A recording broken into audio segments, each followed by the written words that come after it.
Sewa, and I'm super excited to be a part of the Kiwani's Amplify program and presenting today on the importance of building emotional intelligence. My superpower is in helping people unlock their potentials to be good members of society and any organization that they're a part of. And building emotional intelligence is an important part of being a good leader or member of that organization. Today, we're going to really drill in and focus on 4 learning objectives as we talk about building emotional intelligence.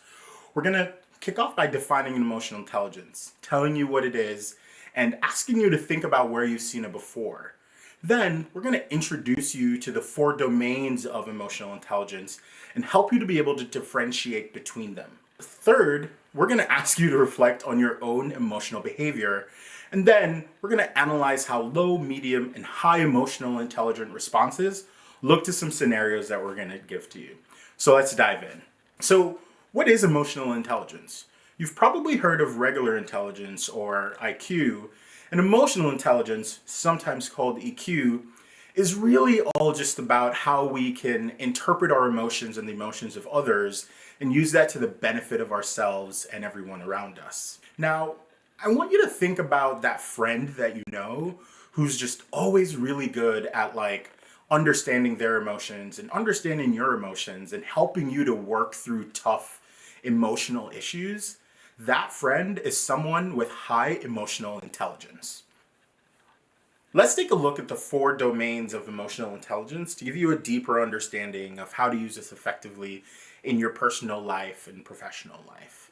So when I think about the 4 domains of emotional intelligence, I always like to break them down into what I notice versus what I do, and what I'm observing in myself and what I'm observing in others. Self-awareness is all about what you're noticing in yourself, what you notice about your own emotional reactions. Self-management is what do you do after you've noticed those emotions? So if a certain word always makes you angry, how do you deal with that when you hear the word? Realizing that the word makes you angry is self-awareness, and how you act on that is self-management. Now, we talk about recognizing the emotions in others. That's going to put us in the social awareness spectrum. How do you notice how your words affect other folks in the room? What are the things that you say or do that are affecting other people? Noticing that emotional response in others is social awareness.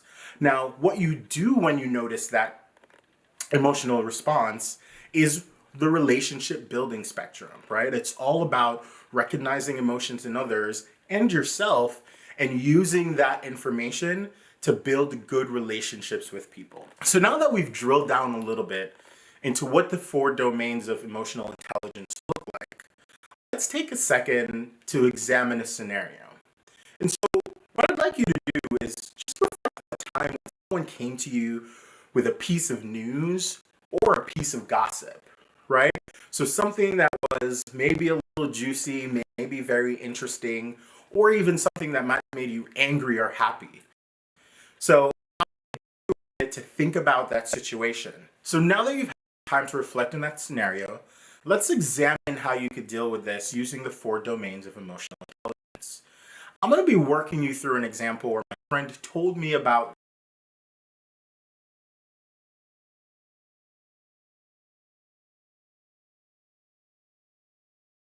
the fact that her mom was going to be moving in with her.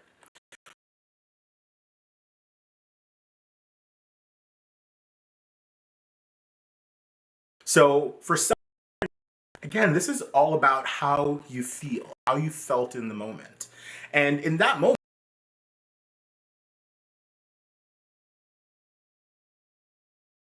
I was excited, but also a little bit apprehensive.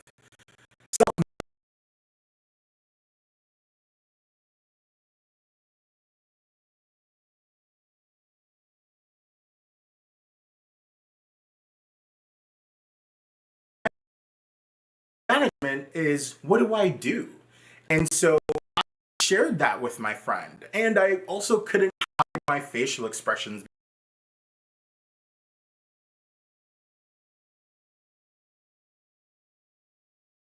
because it was such big news.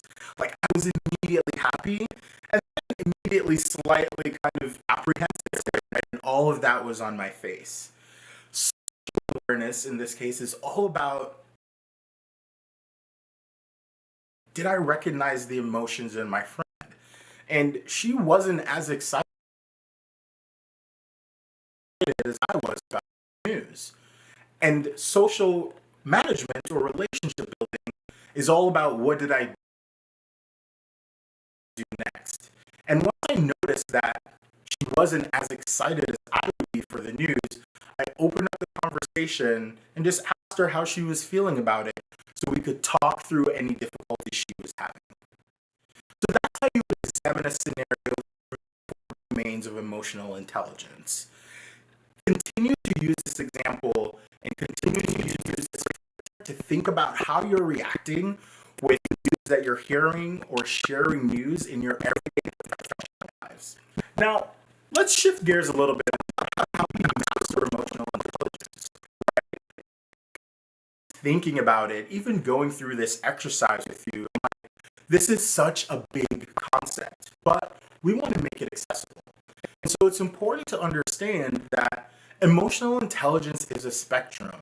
It's going to range from low EQ responses to high EQ responses, and sometimes there's going to be really no right answer to these problems. What we want to equip you with are the tools and abilities necessary to identify what a high EQ response looks like and what a low EQ response looks like, and how to get that low EQ response to be a high one. So let's talk about now some of the deeper components of emotional intelligence to give you an even deeper understanding of how to identify and respond with high emotional intelligence. Okay, so let's dig into these domain competencies. Each of the 4 domains of emotional intelligence has some subdomains, and understanding those will allow us to unlock the true value of emotional intelligence in our personal and professional lives. So let's dive in. We're going to get started with the self-awareness domain, which is the easiest domain. There's only one competency here. It's all about emotional self-awareness, right? And this is just the capacity for you to tune into your own feelings, right? Understanding those feelings and recognize how you feel and how that may affect your performance and interactions with others. Now let's dive into the self-management domain. This domain has 4 subcompetencies, so let's take a step back and talk through each of them and what they look like. The first is emotional self-control, and this is the ability to keep your disruptive emotions and impulses in check and to maintain your effectiveness even when you're stressed out. So emotional self-control is all about that immediate reaction to hearing that stressful news or unfavorable news. How do you react? And it's not just about outbursts or saying something. It's even as simple as, like, what face do you make when you hear that news? And what are those automatic reactions? Being aware of those are going to help you to be a better leader and a better member of society through the lens of self-management. The next competency is going to be adaptability. And adaptability is all about having the flexibility to handle change, right? It's how you balance multiple demands and how you respond to those changes with fresh and new ideas. The next one is achievement orientation. And achievement orientation sounds like a big thing, but it's really just like how you strive to meet a standard of excellence, how you use feedback and appreciate that feedback to get to the desired outcome because you're focused on doing well. And the next and last competency in the self-management domain is positive outlook. And this is all just about remaining positive as much as you can in all situations, with all people, and in all events. Now, positive outlook doesn't mean that we don't acknowledge tough situations, but it means that we find a way to focus on the good side and focus on the potential good that can come out of a situation, or the potential good that can come out of thinking about a solution to the problem. Let's now take a look at the competencies in the social awareness domain. And we have 2 big ones right here. The first one is empathy. And empathy, for me, is the most important competency in all of emotional intelligence. And it's just the ability to sense the emotion and understand the perspective of others. This is going to be huge. You can understand your own emotions and understand how to manage them, but have no empathy and have very, very low emotional intelligence in everything you do. We need to be able to take the time to put ourselves in the shoes and minds of others in order to demonstrate high emotional intelligence. The second competency in the social awareness domain is organizational awareness. And this is one of those terms that sound daunting, but when we break it apart, it's actually like really accessible, right? Organizational awareness is just going to be all about what are the power dynamics and relationships that exist in any group that you're a part of, right? This group can be your family. It could be the club that you're a part of, the Kiwanis Club, or it could be your professional organization. And it's really just about understanding how the power dynamics work, who's in charge of what, who's responsible for executing what tasks, and making sure that you know where you fit in that space, and that will help you increase your social awareness as well. Okay, let's take a look at the last domain of relationship building. And this one has the most subcompetencies. And the reason for that is because it's really bringing everything together, right? Relationship building is only going to happen well when you have really good social awareness, self-awareness, and self-management. So let's look at those competencies. The first is influence. And this is just going to be your ability to gather support. It's going to be your ability to share your ideas and get people on board with you, right? This is going to be an important part in relationship building is, convincing folks that like what you're doing and what you're saying is meaningful, not just to you, but also to them. The second competency here is going to be coaching and mentoring. And this is the ability to foster long-term relationships through the lens of learning and development. This, again, is focused on others. How do those long-term relationships that you foster, how are you helping those folks to be better leaders? How are you helping those folks to be better people? And how are you identifying for them opportunities and resources to do that?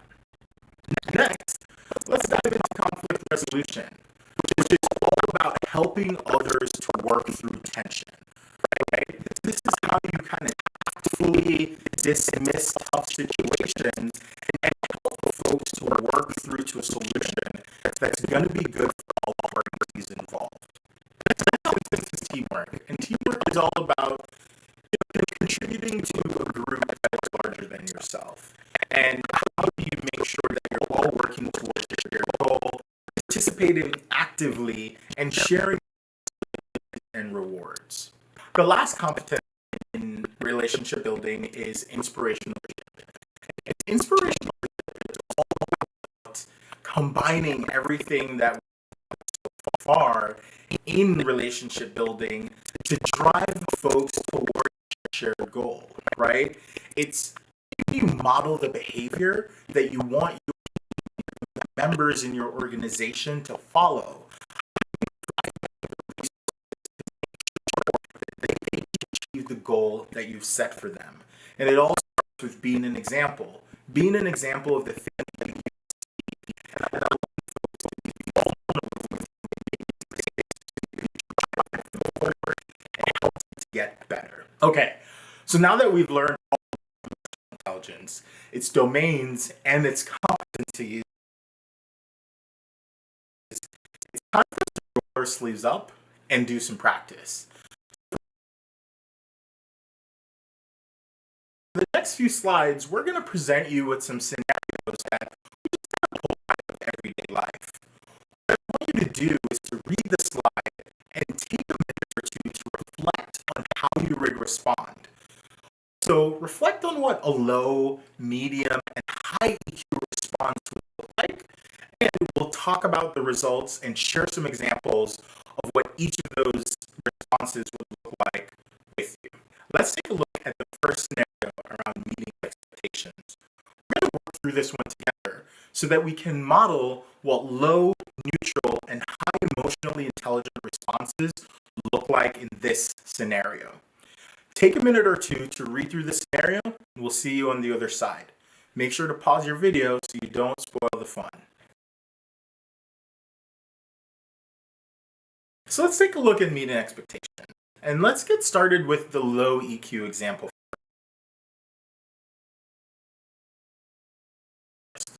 Work our way up to the high EQ example.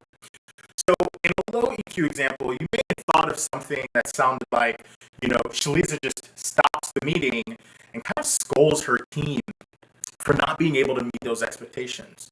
Now, why is this a low EQ response? The first is Shaliza gives into her negative emotions here, right? So it goes against the positive outlook competency. She is feeding into those negative emotions and then turns around and scolds her team, which makes it clear that she doesn't really have a response on how they can bounce back and handle the situation well. If I were a member on Shaliza's team here, I would leave this meeting feeling demoralized and unengaged, and that is not how we're going to be able to get back on track. So now let's take a look at high EQ response here. And in this case, Shaliza is going to come in and transition this meeting, right? She's going to thank everyone for being engaged in the conversation.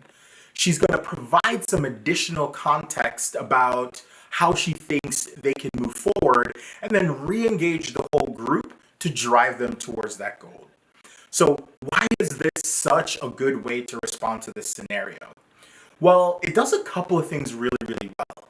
The first is it's clear that Shaliza's social awareness is high here because she is not making this all about her own frustration. Obviously, everyone in this room is going to be frustrated about not meeting expectations, but we still need to move forward.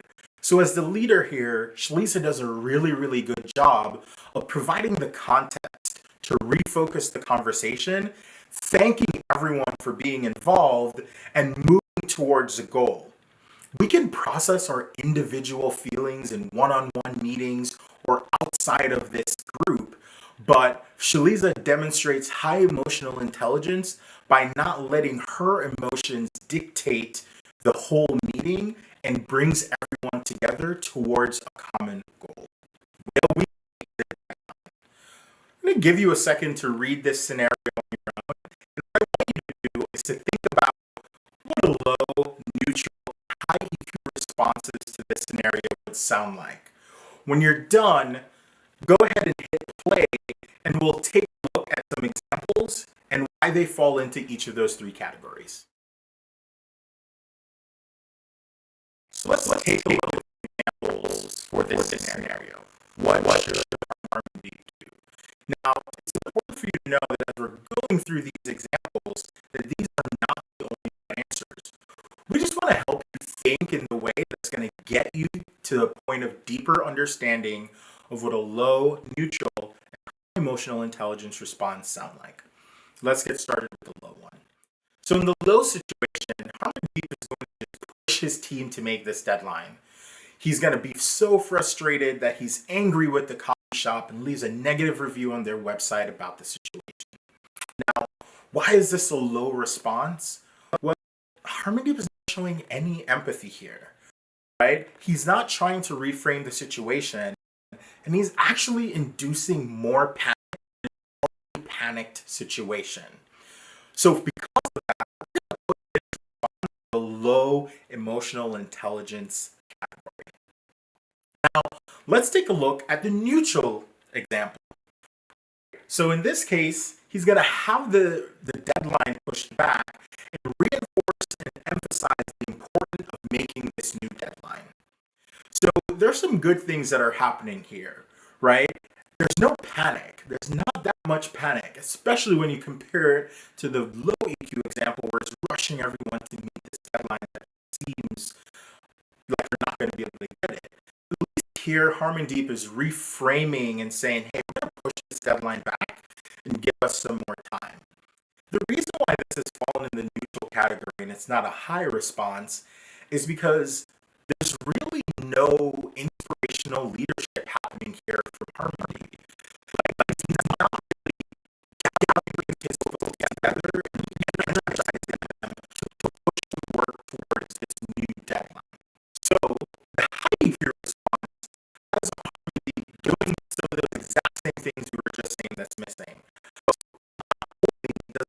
deadline moved for his team, the team together and reframes this as an opportunity to actually do better work. We have more time to get this thing done. We can take more time to make it better. That is a high EQ response because not only is he putting aside his own emotions and not making this a panic induced situation, but he is refocusing his team and turning this into a focusing on the negatives. Let's take a look at the last scenario we're going to examine today. So this one is all about a misplaced chuckle. Take a minute or two to read through this example. Unlike the first two scenarios, we're really just interested in you making a list of all the low, neutral, and high emotional intelligence responses that you can think of. So pause this video for 2 minutes.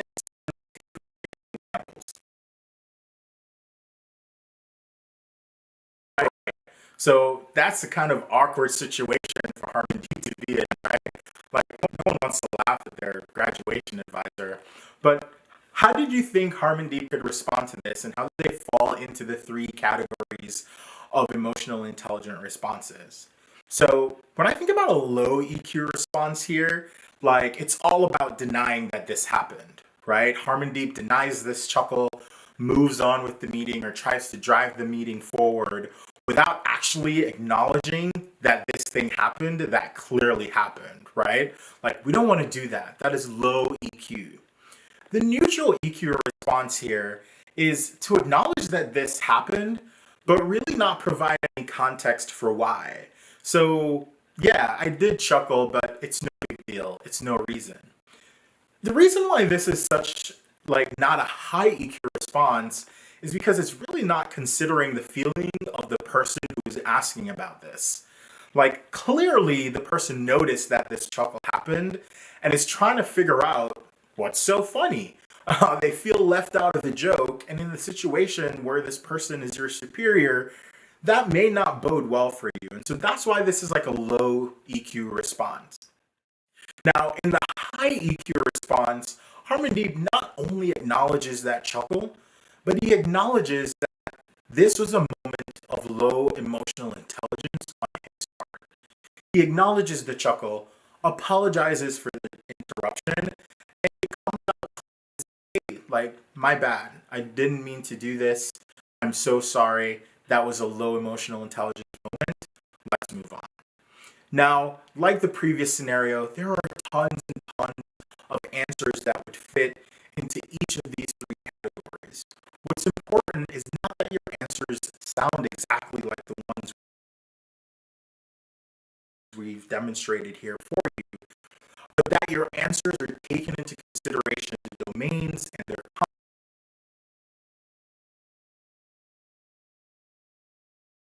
competencies, and that you're thinking through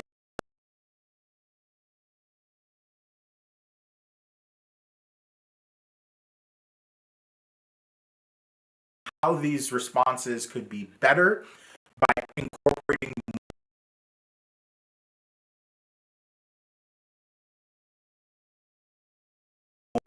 those into them.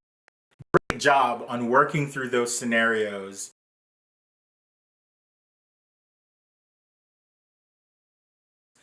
and really committing to increasing your emotional intelligence through taking this module.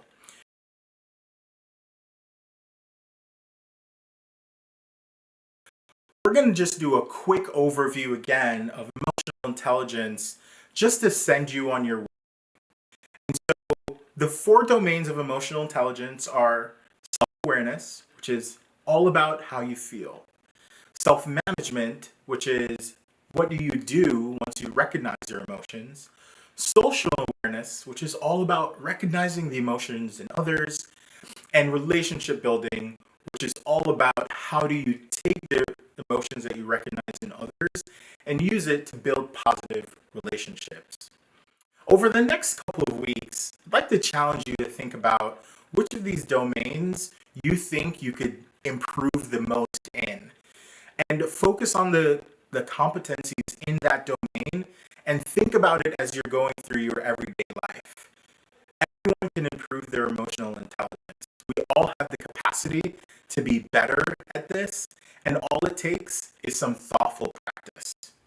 Thank you for joining us today.